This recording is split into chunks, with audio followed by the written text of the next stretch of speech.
엘리후, 지난주에 이어서 엘리후 두 번째 시간입니다. 제가 지난주에 엘리후를 이제 소개해 드리면서 흔히 엘리후를 중재자라 이렇게 말하는 것에 대해서 보다 제가 보기에는 설교자로 보인다, 그런 말씀을 드렸습니다. 그래서 엘리후가 읽어보면 선지자 같은 그런 사명감을 가지고 내가 이제부터 하나님을 변호하겠다, 그리고 등장한 인물이 엘리후였다라는 말씀을 드렸죠. 그런데 엘리후를 중재자가 아니고 중재자라기보다 설교자다라고 말하기 위해서는 두 가지 전제가 반드시 있어야 됩니다. 하나는 설교자이기 때문에 설교자로서의 정통성이 있어야 되고요. 혹은 하나님께서 그를 설교자로 부르셨다라는 이 흔적, 증거가 좀 있어야겠죠. 그런데 설교자의 정통성 부분을 보면 엘리후가 성경에서 엘리후를 뭐 선지자나 혹은 제사장으로 세웠다라는 성경에 증거하는 흔적이 전혀 없죠. 그냥 없어요. 엘리후는 정말 갑자기 툭 튀어나온 사람이에요. 욥의 세 친구는 자기네 고향에서 서로 만나서 와서 욥을 만나서 이런 스토리가 있지 않습니까? 그래서 이제 그 등장하는 과정을 우리가 알고 있는데, 이 엘리후는 마치 없던 사람이 툭 튀어나온 것처럼 갑자기 튀어나온 그런 인물이다라는 거죠. 그래서 엘리후를 설교자로 말한다고 할 때 이런 정통성이 성경에 근거가 없어요. 또 하나, 그렇지 않다 하더라도 하나님께서 그를 예를 들어서 아브라함에게 이르시되, 혹은 야곱이 꿈을 꾸고 뭐 이런 흔적이 있으면, 예를 들어서 하나님께서 엘리후에게 이르시기를, 혹은 여호와께서 꿈에 엘리후에게 나타나 욥에게 이렇게 말하라 하시기를, 뭐 이런 내용이 있으면 엘리후는 설교자 역할을 했다, 설교자로 부를 수 있다, 우리가 할 수 있는데 그런 흔적이 없죠. 그래서 이 엘리후란 인물이 참 애매한 인물이고 어려운 인물이에요. 그래서 수백 년 동안 그 엘리후는 주석가들, 성경 학자들에게 인기가 없었어요. 그리고 뭐 해석이 굉장히 많아요. 예를 들면 이런 해석이 있어요. 엘리후라는 인물이 어떤 인물인가? 중간에 욥의 논쟁 중간에 재미있는 어떤 휴식을 제공하기 위한, 그래서 휴식을 제공하기 위해서 중간에 슬쩍 등장한 마치 어릿광대 역할을 한 사람이다, 이렇게 해석하는 사람도 있어요, 엘리후를. 혹은 엘리후가 등장함으로써 하나님의 말씀이 시작된 38장의 그 흐름을 방해한 사람이다. 엘리후가 왜 들어왔어? 이러면서 엘리후의 등장을 껄끄럽게 해석하는 그런 학자도 있고요. 또 어떤 학자는요, 엘리후를 읽어보면 엘리후의 그 어투, 그 말하는 스타일이 굉장히 산만하고 장황하고 과장되고 어떤 면에서는 또 가식적이기도 하다. 그래서 이 사람은 도대체 어떤 사람인가 하면서 엘리후를 조금 안 좋게 해석하는 그런 학자들도 있어요. 뭐 이런 해석은 이제 부정적인 좀 해석이 되겠죠. 반면에 좀 긍정적으로는 이런 해석이에요. 엘리후는 마치 엘리야나 혹은 세례 요한 같은 하나님의 등장을 준비하고 그렇게 예열하고 있는 그런 인물이다. 좀 이건 좀 긍정적인 엘리후에 대한 해석이죠. 자, 이렇게 우리가 지금 지난주부터 보고 있는 이 엘리후는 성경학자들 사이에서도 딱히 어느 하나 이런 사람이다라고 합의된 인물이 아니에요. 그래서 제가 이 엘리후를 연구하고 묵상하면서 제 설교 노트에 뭐라고 썼냐면, 가장 조심스럽게 읽어야 할 인물, 이렇게 써놨어요. 엘리후가 저한테도 굉장히 어려워요, 지금. 일주일 내내 도대체 엘리후를 어떻게 이해를 해야 되고 엘리후를 어떻게 해석해야 될 것인가. 뭐 제가 평소에 편두통이 좀 있는데 엘리후 때문에 그런지 더 좀 심해요. 그 정도로 엘리후는 굉장히 조심스럽게 읽어야 할 그런 인물입니다. 오늘 두 번째 이제 말씀을 드리려고 하는데요. 다만 엘리후가 설교자로서 크게 무리는 없다는 정도로 성경에서 이렇게 허용한 흔적은 있어요. 그것이 지난주에 나왔던 엘리후에 대한 배경이에요. 기억나세요? 엘리후는 부스 사람 바라겔의 아들 엘리후 이렇게 두 번 나오지 않습니까? 그러니까 아브라함 계통, 믿음의 조상인 아브라함 계통의 그 집안인 부스 지역 출신인데 그의 아버지는 바라겔, 하나님이 축복하셨다라는 이름의 아버지에게 태어난 엘리후, 이 사람은 그는 나의 하나님이라는 이름의 뜻을 가진 사람이다라고 두 번씩 강조해요. 그래서 우리가 그냥 해석하는 것은 그러면 엘리후는 여호와 신앙을 가진 사람으로서 그렇게 하나님에 대한 신학을 말할 수 있는 그런 설교자로서의 자격은 있구나. 뭐 이 정도 이제 우리 엘리후를 정리하고 들어갈 수가 있습니다. 두 번째 볼 포인트는 지난주도 말씀드렸지만 엘리후에 대한 나중에 하나님의 질책이나 평가가 없죠. 그래서 지난주에 제가 이렇게 이제 정리를 해드렸는데요. 엘리후가 했던 그 네 번의 설교는 그러므로 다 맞는 설교였다는 그런 의미입니다. 그렇다고 해서 엘리후의 말이 틀린 것이 하나 없이 다 완전하고, 그리고 욥에 대해서 엘리후의 그 말이, 엘리후의 그 이야기들이 최종적인 말씀이었다는 것은 아닙니다 라는 말씀 드렸죠. 여러분 기억나시죠? 그러니까 엘리후는 공식적인 선지자와 같이 하나님의 말씀을 전달하는 그런 사람은 아니에요. 자, 그래서 우리가 이 엘리후의 말이나 엘리후의 설교 4편에서 염두에 두고 봐야 될 점이 두 가지가 있어요. 하나는 지난주에 말씀드린 것처럼 엘리후는 두 번째 차원에서 이야기하고 있다. 기억나세요? 첫 번째 차원, 두 번째 차원, 마지막 하나님의 차원. 수준이 다른 차원이 있는데 엘리후는 두 번째 차원, 그러니까 창조주 하나님이 등장하시기 앞서서 이야기하고 있는 그 사람이 엘리후다. 이거 굉장히 염두에 둬야 될 지점이고요. 또 하나는 하나님께서 엘리후의 말이나 어떤 평가나 말에 대해서 어떤 평가도 어떤 질책도 안 하신 것처럼 우리도 이 점을 염두에 두어야 한다라는 이 두 가지를 염두에 두고 이제 엘리후를 풀어가야 됩니다. 여하튼 엘리후는 좀 어려운데요. 엘리후가 정말 하나님의 사람인지 아니면 자기의 의를 가지고 자기 실력으로 등장한 사람인지 이 문제, 이 난제예요. 그래서 엘리후의 난제를 좀 풀어야 되는데 그 키가 있어요. 뭐냐니까 성경으로 풀면 됩니다. 해결의 키는 성경으로 엘리후를 풀면 돼요. 성경은 이거예요. 성경은 하나님의 구속사, 즉 인간의 구원에 관한 책이다. 이게 성경이죠. 이걸로 엘리후를 풀면 돼요. 자, 이런 거예요. 하나님의 구원에 관한 틀이 있죠. 구속사의 틀이 있어요. 뭐죠? 창조, 타락, 구속 세 가지예요. 이게 하나님의 구속사의 틀입니다. 하나님께서 창조하셨고 하나님께서 나중에 구원하신다. 그런데 중간에 인간이 타락했다. 그래서 창조, 타락, 구속, 이것이 큰 성경의 틀입니다. 그래서 성경은 하나님에게서 시작되어서 알파죠. 그리고 하나님으로 끝이 나는 것, 오메가, 알파와 오메가, 이게 성경이에요. 자, 그 가운데 알파와 오메가 그 중간 가운데에 이 구원의 문제, 회복의 문제, 이것이 인간에 대한 하나님의 최고의 관심사죠.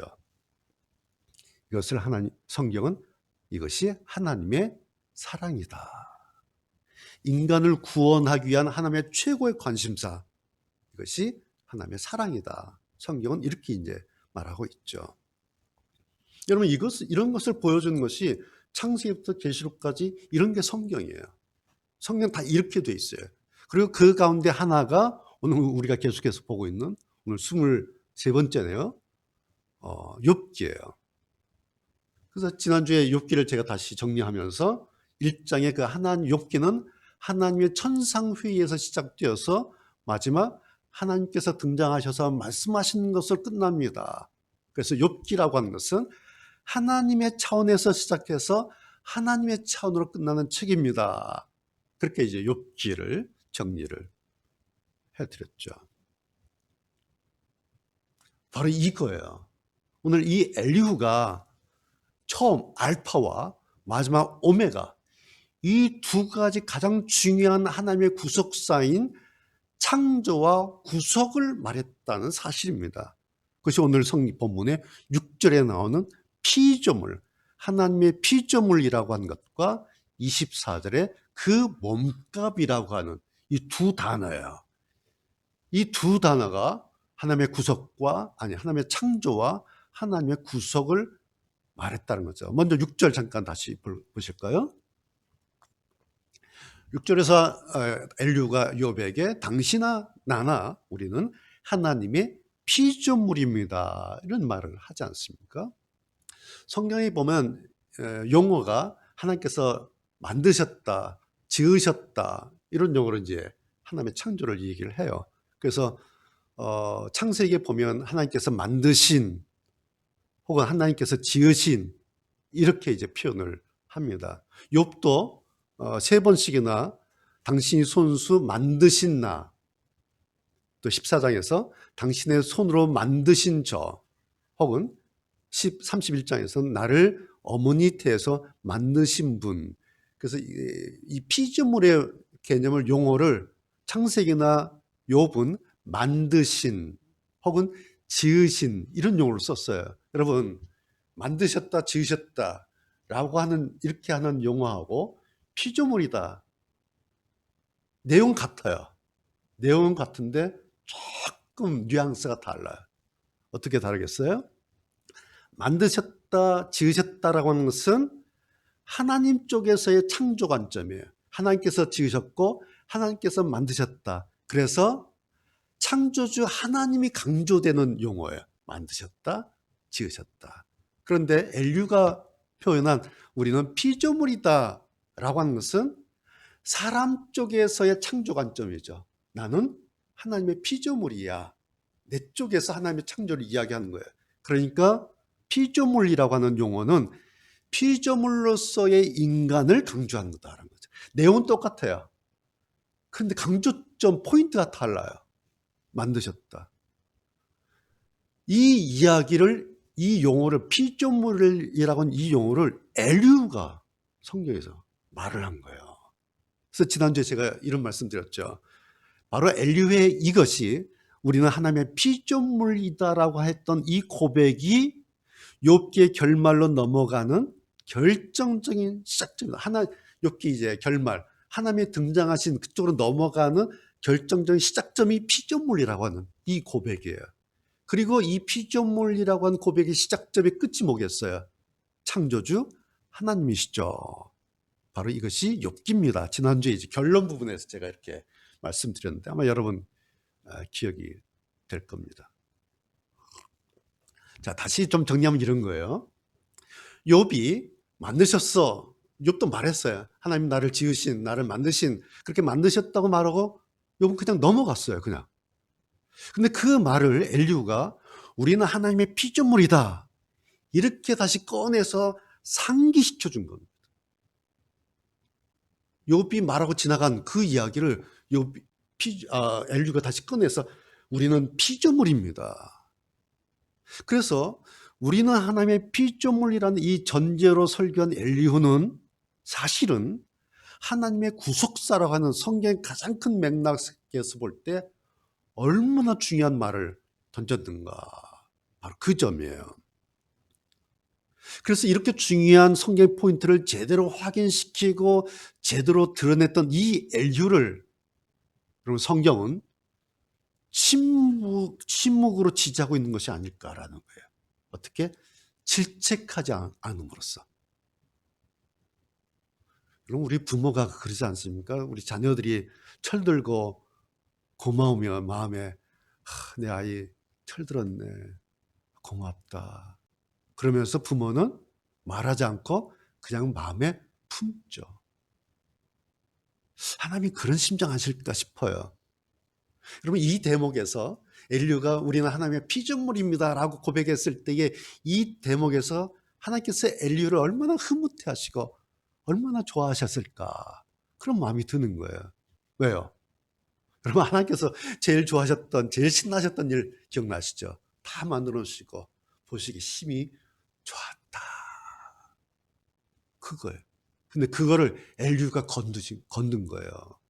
하나님께서 제일 좋아하셨던 거, 창조하신 것을 보고 제일 좋아하셨는데 그걸 엘리후가 툭 건들면서 우리는 하나님의 피조물입니다. 그러니까 여러분, 이랬던 엘리후를 하나님께서 뭐라고 하셨겠습니까? 뭐라 하시겠습니까? 그거예요. 자, 그 다음에 24절. 엘리후가 이제 그러면서 24절 이런 말을 해요. 그러면 하나님께서는 내가 그 몸값을 받았다라고 하실 겁니다. 여기에 그 몸값, 우리 쉬운 성경에는 그 몸값이라는 용어로 번역된다. 제가 볼 때는 굉장히 좋은 번역이에요. 몸값. 우리 개역 한글에서는 내가 대속물을 얻었다. 대속물, 우리가 잘 알고 있는 대속물, 몸값. 그 히브리어 성경은 이렇게 직역하면 이런 거예요. 그를 대속하여, 대신 속죄하여 구덩이, 무덤으로 내려가지 않게 하라. 죽음으로 내려가지 않게 하라. 왜? 내가 속전을 발견했다. 속전, 그 속죄의 몫으로 치른 그 값을, 그것을 발견했다. 그래서 그거 내가 받고 이 사람 무덤으로, 구덩이로 내려가지 않도록 대속해라 했다. 그런 얘기예요. 그러니까 무슨 의미겠어요, 여러분? 하나님께서 고통당하는 자를 대성물을 얻으려고 손을 뻗치신 거예요. 그리고 마침내 그것을 얻으셨어요. 그리고 그것으로 그 사람의 죄가 가려져서 그 사람의 형벌로부터 건져짐을 받게 된다. 이게 이제 그 성경에서 말씀하고 있는 대속의 원리지 않습니까? 오늘 14절부터 사람이라는 용어가 계속 나와. 이것은 이제 욥이 아니라 그냥 일반적인 사람을 얘기를 해요. 그래서 그 사람을 하나님이 무덤에 내려가지 않도록 살려주신다. 그런데 그 이후로 엘리후는 하나님께서 그 사람의 몸값을 벌써 받았기 때문에 라고 말을 해요. 이 부분이 굉장히 중요한 부분이에요. 그 사람이 무덤에 내려가지 않도록 살려주셨는 그 이유가 뭐냐니까 하나님께서 그 사람의 몸값을 벌써 받았다는 거예요. 그래서 그 사람 대신에 다른 대속물 혹은 다른 속전, 그 사람의 죄를 면하기 위해서 그만큼의 값을 대신 받았다라고 엘리후가 이걸 설명을 하고 있는 거예요. 여러분, 지금 엘리후의 이 말이, 우리는 성경 공부 많이 하고 많이 들어서 이 말 잘 알고 있어요. 근데 엘리후의 이 말이 언제적 말인 줄 아세요? 구약의 족장 시대 때 했던 말이라는 사실이에요. 구약의 족장 시대. 그 시대의 엘리후가 이미 이런 대속의 신학을 알았다라는 것은 우리로서는 아주 놀라운 일이 아닐 수가 없어요. 여러분, 우리가 잘 아는 것처럼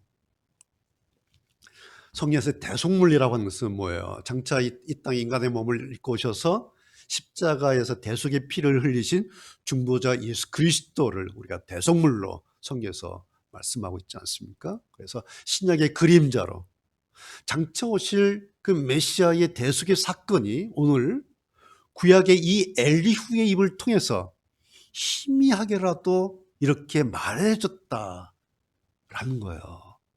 이건 정말 놀라운 엘리후의 탁월한 영적인 통찰력이 아닐 수가 없습니다. 구원의 시작점인 예수 그리스도의 그 대속의 원리, 그 대속의 원리를 어떻게 엘리후가 이렇게 툭 내뱉듯이 이렇게 말할 수 있었을까? 저는 정말 놀라워요, 이게. 네, 여러분, 제가 이 영적인 통찰력이라는 용어를 썼는데요. 이런 영적인 통찰력 어떻게 얻게 될까요? 어떻게 해야 영적인 통찰력이 생길까요? 여러분, 어떤 영적인 통찰력이라고 하는 것은 어느 날 하늘에서 갑자기 툭 이렇게 떨어지는 것이 아니에요. 영적인 통찰력이라고 하는 것은 아주 작고 희미한 어떤 단서 하나에서 시작이 돼요. 그러면서 이것이 시간이 점점 가면서 이게 뭐지? 이게 뭐지? 시간이 가면서 그것이 점점 발전하고 숙성해져서 마지막 어떤 결론에 이르게 돼요. 그런 것이 어떤 영적인 통찰력이라는 겁니다. 그래서 엘리후의 이런 놀라운 영적인 통찰력이 도대체 어디서부터 시작됐을까 궁금해요. 근데 성경에는 흔적도 없어요. 단지 제가 개인적으로 한 가지 짐작되고 짚어지는 사건은 하나가 있어요. 뭐냐면 아브라함의 모리아 사건, 그 이삭을 번제로 바쳤던 그 이야기 하나의 단서는 우리가 짐작할 수가 있죠. 혹시 나중에 전해 들었을지 모르잖아요, 엘리후가. 아브라함 계통의 집안 사람이니까 옛날 이야기 구조를 다 이제 들으니까 엘리후도 아마 들었지 않겠나 싶어요. 그러면서 점점 그것에서 확장돼 가면서 좀 이렇게 정리가 되지 않았을까. 물론 여기까지도 단지 짐작만이에요. 죽음 직전에 이삭이 죽었어야 되는데 이삭 대신에 수양 한 마리를 이삭의 몫으로 대신하게 하지 않습니까? 이게 모리아 사건이잖아요. 이삭이 죽을 뻔했는데 죽이지 마 하고 수양을 대신 하나님께서 받은 이 사건. 이 모리아 사건 이야기에서 엘리후가 만약 하나님의 이 구원의 원리를 알아차리게 됐다면, 그래서 그것을 가지고 욥에게 엘리후가 오늘 이런 말을 했다면 엘리후는 성경이나 하나님에게 아주 중요한 인물이 아닐 수가 없어요. 왜요? 하나님의 중요한 이 구원의 원리를 완전히 꿰뚫고 있는 거예요. 관통하고 있는 특별한 영성의 사람이다. 저는 그렇게 봅니다. 이 전제가 맞다면. 이 모리아 사건에서부터 발전해서 하나님의 어떤 구원의 원리를 엘리후가 정리가 됐다면 이것은 굉장히 특별한 영성의 사람이다. 그렇게 볼 수가 있습니다. 자, 여기까지 이제 엘리후의 논리를 정리하면 이런 겁니다. 하나님의 피조물인 사람이 죄를 범해서 그 죄값으로 죽을 수밖에 없게 되었는데 하나님께서 아니야. 내가 그 사람 몸값을 내가 대신 다 받았어. 그러니까 그 사람 죽이지 마라. 내가 그 사람 살려낼 거야. 살려냈어. 엘리후의 논리가 이런 거예요. 이 얘기를 하고 있는 거예요. 그 중간에서 썼던 용어가 몸값, 혹은 대속물, 혹은 속전, 이런 용어를 엘리후가 쓴 겁니다. 그리고 그 결과를, 하나님께서 살리신 그 결과를 엘리후가 그 다음 25절에서 이렇게 말하고 있어요. 여러분 성경 보시죠. 그 결과가 뭐냐? 그러면 하나님께서 그렇게 살리시면 그 병든 사람의 살이 아기처럼 다시 고와지고 어렸을 때처럼 회복되지요. 자, 살이 다시 고와지고 어렸을 때처럼 회복되지요. 여기에 엘리후가 대속의 결과가 뭔가 한마디로 회복이다. 회복이라는 용어를 썼어요. 여러분, 회복이라는 게 뭐예요? 그 전에 무언가가 망가졌다는 거잖아요. 그 전에 어떤 관계가 틀어졌다는 거예요. 회복이라고 하는 말은. 그렇죠? 그런데 그것이 회복되면 아기 살처럼 다시 고와지고 어렸을 때처럼 좋았던 시절처럼 다시 복구가 된다. 이게 회복이지 않습니까? 무슨 의미예요? 망가진 상태가 회복되는 거, 망가진 관계가 회복되는 거, 이것이 하나님의 구원이다라는 거예요. 자, 욥을 보세요. 욥은 지금 모든 게 다 망가졌지 않습니까? 예? 더 이상 뭐 온전한 게 하나도 없어요. 다 망가졌어요. 특별히 하나님과의 관계도 망가져 버려 있어요. 지금 총체적으로 다 망가져 있어요. 그래서 욥이 이제 회복되어야 되는데 뭐가 회복되어야 될까요? 몸이 회복되고 물질만 다시 생긴다고 그런다고 회복이 아니에요. 욥은 뭐예요? 하나님과의 관계도 예전처럼 다시 정상으로 돌아가야 그게 회복이에요. 이 구원의 의미를 회복이다라는 이 단어 하나, 회복이라고 말하는 엘리후는 정말 저는 볼 때는, 저도 신학을 한 사람으로서 정말 놀라운 신학이다. 어떻게 이렇게 한마디씩 툭툭 피점을 툭 던지고 몸값 툭 던지고 회복 툭 던지고, 야, 도대체 이 사람 누구야? 적장 그 시대에 어떻게 이런 신학을 꿰뚫고 있었을까? 저는 정말 엘리후가 놀라워요. 자, 여러분 26절 보시면요. 그 회복됐는데 그 회복의 구체적인 열매가 어떤 것이냐를 또 설명을 쫙 해요. 기가 막혀요. 여러분 26절부터 보세요. 그 사람이, 그러니까 이제 회복된 사람이에요. 회복된 사람이 하나님께 기도하면 하나님께서는 그 기도를 기쁘게 들으십니다.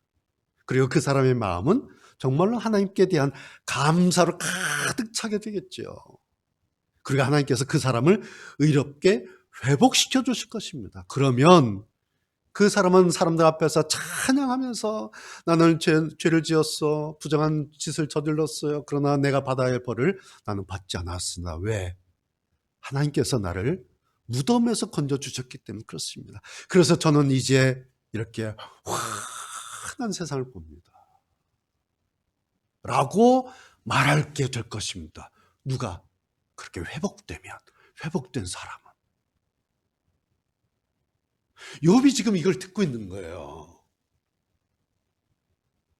여러분, 바로 이것이 오늘 26절부터 28절까지 이 엘리후의 이 내용이 하나님의 대속의 은혜로 하나님과의 관계가 회복된 사람의 열매 결말이에요. 자, 그런 문제는 뭐예요? 그 여러분 이제 짚어질 거예요. 이런 결말이 누구에게나 저절로 이렇게 누려지는 것은 아니다란 거예요. 여러분 이 말씀 들을 때 근데 나는 왜 이러지? 혹시 마음에 짚어질 수가 있어요. 네, 맞아요.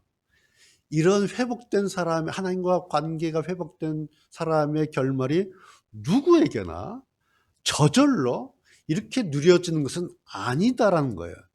조건이 단서가 있어요. 그게 뭐냐니까 24절을 그렇게 말해놓고 25절, 26절 말하는데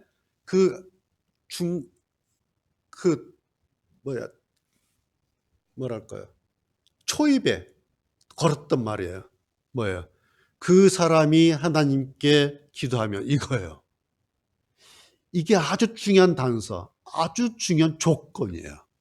그 사람이 하나님께 기도하면. 성경 보실 때, 읽으실 때 이제 이런 걸 보셔야 돼요. 그 사람이 하나님께 기도하면. 무슨 뜻이겠어요? 아무나, 누구나 저절로 그렇게 되는 건 아니다라는 건데, 그 사람이에요. 누구? 1차적으로 하나님의 대속으로 하나님과 관계가 회복된 사람만이 누릴 수 있는 특권이 26절부터 28절까지 이런 내용입니다. 엘윈은 그렇게 말하고 있어요. 세상의 모든 사람들이 다 이렇게 된다, 이렇게 말하고 있지 않고 하나님의 그 몸값, 대속, 그 은혜로 회복된 사람만, 그 사람이 누릴 수 있는 열매가 26절 뿐입니다. 그런데 그 사람이 두 번째는 뭐예요? 여호와께여야 한다라는 거예요. 여호와께.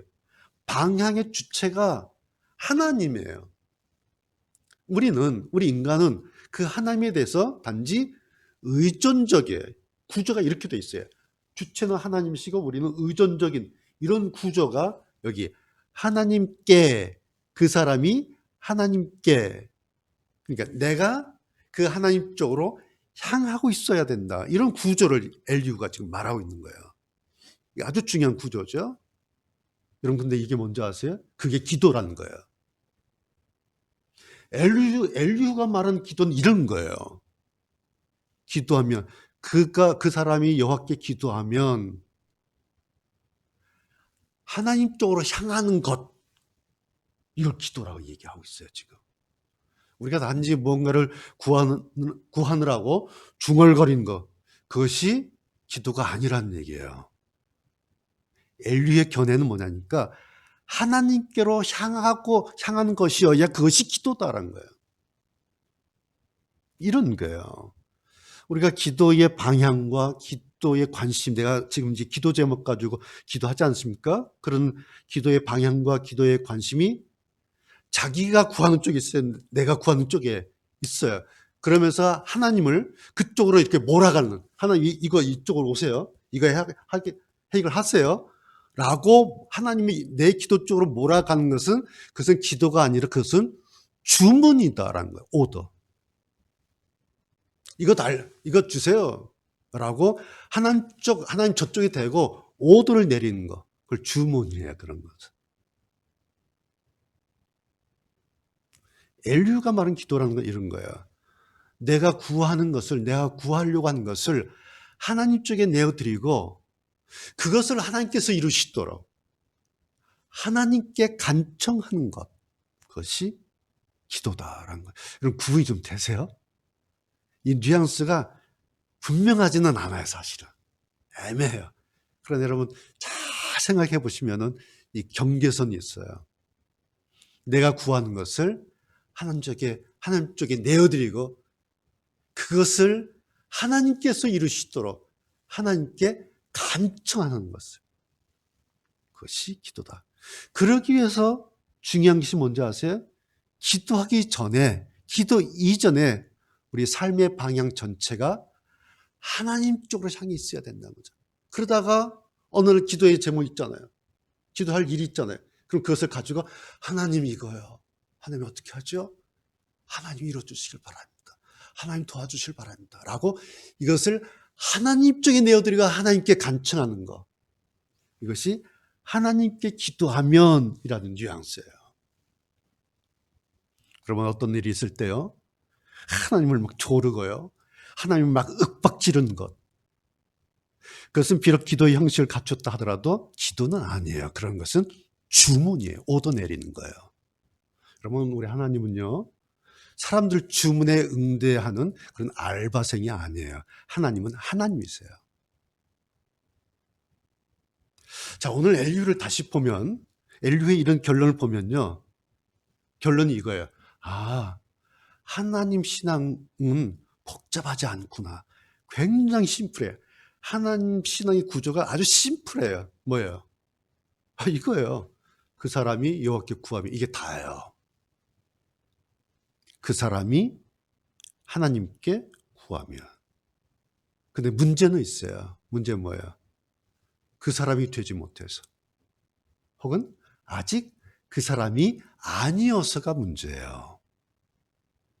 혹은 입으로는 하나님인데 실제로는 하나님께가 아니라 나한테로여서 그래서 문제입니다. 신앙이 기승전 하나님 이렇게 돼야 돼요. 그렇죠? 기승전 하나님이어야 되는데 신앙이 날마다 기승전 나, 기승전 내 문제 이렇게 되면 신앙도 복잡해지고요. 인생도 복잡해져요. 또 마찬가지는 뭐예요? 구하면이 없어도 문제겠죠. 구해야 되는데 구하지 않으면 그것도 문제죠. 이런 결론이 이거예요. 그 사람이 하나님께 구하면. 이제 오늘 7월 첫 주, 이제 2021년 하반기 6개월을 이제 시작하지 않습니까? 남은 하반기 6개월의 우리의 미션, 여러분의 기도 제목, 여러분 신앙의 방향성, 이 한 줄이었으면 좋겠어요. 그 사람이 여호와께 구하며. 여러분 정말 지금 코로나 1년 반이 넘고 얼마나 지금 오랫동안 우리가 이렇게 시달리고 있습니까? 이 가운데 정말 어려워진 것 가운데 하나가 기도잖아요. 그러면 어떻게 기도 생활을 하세요? 이제는 교회 출입도 쉽지 않습니다. 그리고 우리의 활동 범위도 늘 이렇게 제한받고 있지 않습니까? 그래서 이거예요. 이제 우리의 기도는 공간의 문제가 아니에요. 어느 장소의 문제가 아니에요, 이제는. 기도는 이제 내 마음의 문제예요. 기도는 내 관심의 문제예요. 그리고 기도는 하나님을 향한 내 생각의 문제예요. 내 마음이, 내 관심이, 내 생각이 어떻게 하나님 쪽으로 향하고 있는가? 어떻게 방향을 잡고 있는가? 이것이 기도의 문제예요.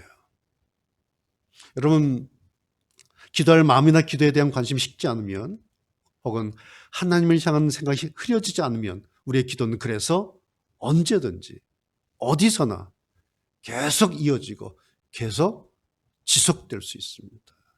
그러니까 여러분 코로나 시대라고 교회 출입 자주 올 수 없다고 해서 여러분 염려하실 필요가 없어요. 이제 공간의 문제가 아니에요. 이제는 내 상황의 문제예요. 언제 어디서나 우리는 기도할 수 있어요. 그러나 하나님보다 자기 문제 때문에 더 발을 동동거리다 보면 우리가 늘 경험하는 것처럼 기도 대신에 우리에게 찾아오는 건 뭐예요?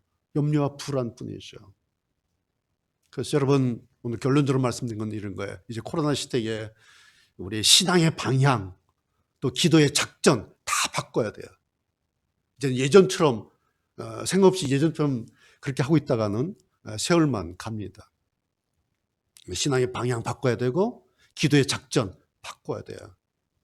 내 마음을, 내 관심을, 하나님을 향한 내 생각을 내가 어떻게 붙잡을 것인가, 그리고 이것을 어떻게 날마다 하나님 앞에 향하도록 할 것인가. 성도 여러분, 비록 힘겹고 답답한 코로나 시대라 하더라도 하나님의 구원의 은혜를 입은 그런 사람은 감사와 기쁨으로 얼마든지 우리가 찬송하면서 이렇게 환한 세상을 보고 살 수 있습니다. 그 단서 하나를, 그 조건 하나를 엘리후가 오늘 우리에게 이렇게 다시 말하고 있습니다. 그 사람이 하나님께 기도하며, 그 사람이 하나님께 기도하며. 함께 찬송 부르시면서 오늘 이 말씀 정리했으면 좋겠습니다. 487장 찬송, 487장 찬송 부르시고 기도하겠습니다.